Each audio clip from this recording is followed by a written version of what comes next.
আসসালামু আলাইকুম। সবাই কেমন আছেন? আশা করছি ভালো আছেন। আলহামদুলিল্লাহ আমরাও ভালো আছি। তো আমি আজকে রসুনের আচার করে দেখাবো। তো চলুন শুরু করা যাক। রসুনের আচারের জন্য প্রথমে আমি সরিষার তেল দিলাম।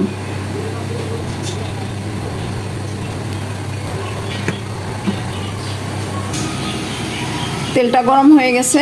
এখন আমি এই যে 1 চামচ পরিমাণ পাঁচফোড়ন দিয়ে দিলাম। এটার একটু গন্ধটা বের হলে আমি একটু কয়েকটা শুকনো মরিচ দেব। পাঁচফোড়নের গন্ধ বের হয়েছে, এখন আমি কয়েকটা শুকনো মরিচ দিয়ে দিচ্ছি।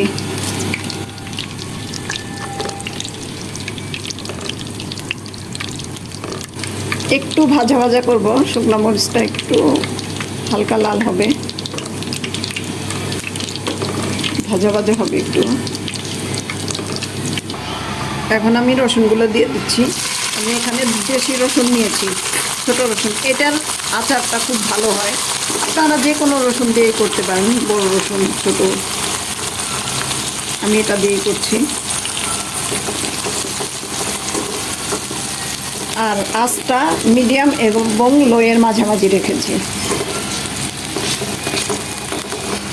রসুনগুলো সিদ্ধ হোক আগে, আমি বাকি মশলাগুলো পরে দিয়ে দিব।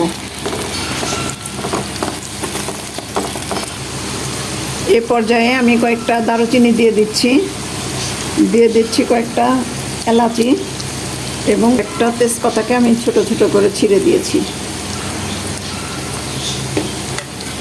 এখন আমি এগুলোকে আরেকটু নাড়াচাড়া করব।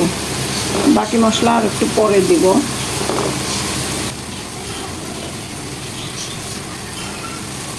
খুব সুন্দর একটা স্মেল বের হয়েছে। এ পর্যায়ে আমি খুবই সামান্য লবণ দিচ্ছি।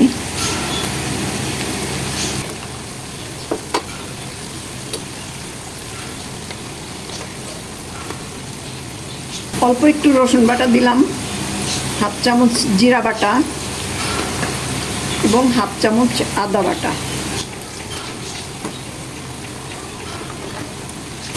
এ পর্যায়ে ভালোভাবে নাড়তে হবে।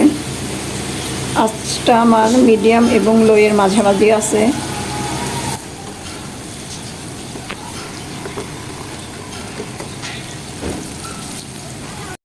এ পর্যায়ে আমি অল্প একটু মরিচের গুঁড়া দিচ্ছি আর একটু হলুদের গুঁড়া দিলাম।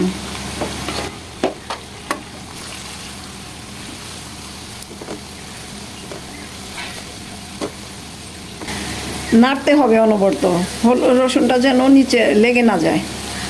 লেগে গেলে আচারটা ভালো লাগবে না। আর রসুনের আচারটা উপকারী, সবাই জানে, কম বেশি সবাই আচার বানাতে পারে। তো আমি একটু দেখাচ্ছি আর কি শখ করে। এ পর্যায়ে আমি সরিষা বাটা দিয়ে দিচ্ছি। এখানে 3 চামচের মতো আছে। আমি সাদা এবং লাল সরিষা একসাথে বেটে নিয়েছি। আর সরিষার সাথে একটা মরিচ আর 2টা রসুন দিয়ে বাটলে সরিষাটা তিতা লাগে না, এটা অনেকেই জানে।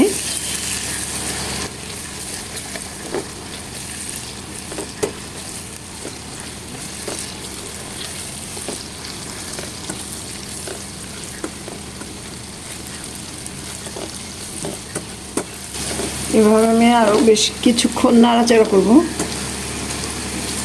এখন আমি তেঁতুলের কাত বানিয়ে রেখেছিলাম, আর তেঁতুলের কাতটা সবাই বানাতে পারে, সেটা আমি ঢেলে দিচ্ছি।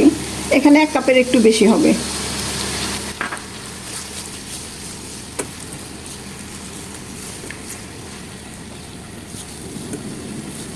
এ পর্যায়ে চুলার আঁচটা আমি একটু বাড়িয়ে দিয়েছি।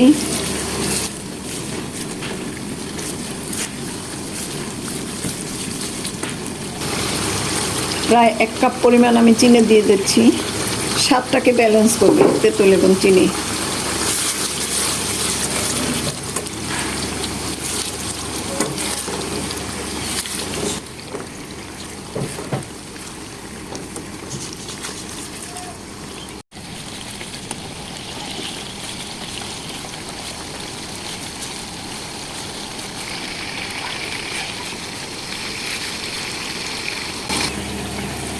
এ পর্যায়ে আমি সাদা ভিনেগার দিয়ে দিলাম আর আচারে ভিনেগারটা মাস্ট, এটা দিতেই হবে। আচার ভালো রাখার জন্য ভিনেগার দিতে হবে।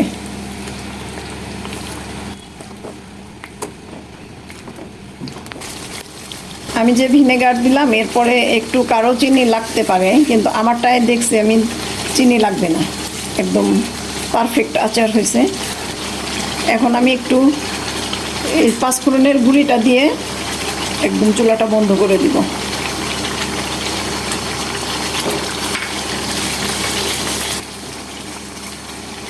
এই যে তেলটা যে উপরে উঠে এসেছে, এতে বোঝা যাবে যে আচারটা রেডি একদম।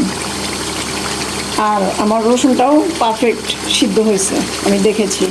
তো আমি এখন চুলাটা বন্ধ করে দিব, ঠান্ডা করে আমি জারে ভরবো। তো আমার আচারটা এখন ঠান্ডা হয়ে গিয়েছে, আমি একটা কাচের জারে ভরে নিব। তো এভাবে আমি কাচের জারে ভরে মাঝে মধ্যে রোদ্রে শুকাবো। আপনারা এটা বানিয়ে রোদ্রে শুকাতে পারেন এবং 5-7 দিন পরে খাবেন অথেন্টিক স্বাদটা পাওয়ার জন্য। তো যারা এতক্ষণ ভিডিওটি দেখলেন তাদেরকে অসংখ্য ধন্যবাদ। ভালো লাগলে লাইক এবং সাবস্ক্রাইব করবেন।